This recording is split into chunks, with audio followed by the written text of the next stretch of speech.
Hi everyone, welcome to my channel Bangla Tips and Tutorials.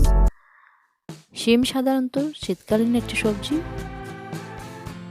যদিও সারা বছর বাজারে শিম পাওয়া যায়, শিম খেতে যেমন সুস্বাদু তেমনি পুষ্টিতেও এটি ভরপুর।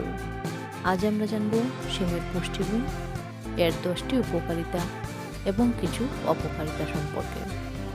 যদি ভিডিওটি ভালো লাগে তবে অবশ্যই লাইক, কমেন্টস এবং শেয়ার করবেন, সাবস্ক্রাইব করে পাশে থাকবেন।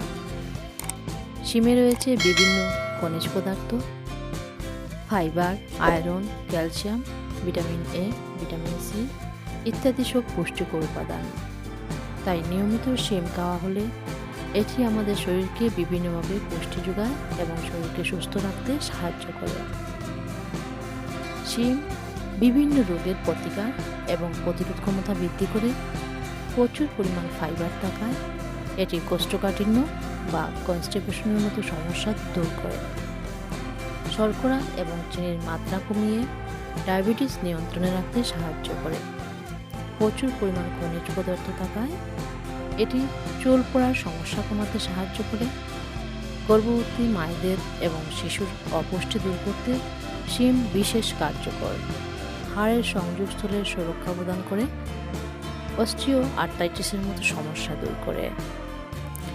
যারা নিয়মিত শিম খান তাদের হৃদরোগের ঝুঁকি অনেকটাই কমে যায়। এতে থাকা ফাইটোকেমিক্যালস হৃৎপিণ্ডকে সুরক্ষিত রাখে। এটি আমাদের শরীরে কোলেস্টেরলের মাত্রা নিয়ন্ত্রণে রাখে।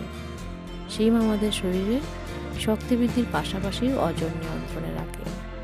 তাছাড়াও এটি ক্যান্সার প্রতিরোধে সাহায্য করে।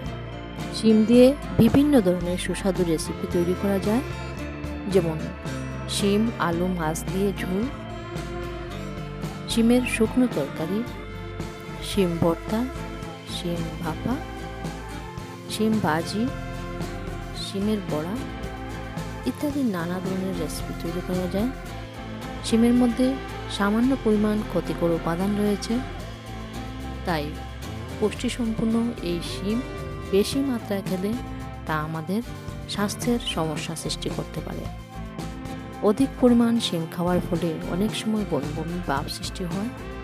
আবার যাদের শিম খেলে মাইগ্রেনের তীব্রতা বাড়ে, শরীরে অ্যালার্জির প্রতিক্রিয়া দেখা দেয়, তারা শিম খাওয়া থেকে বিরত থাকাই ভালো।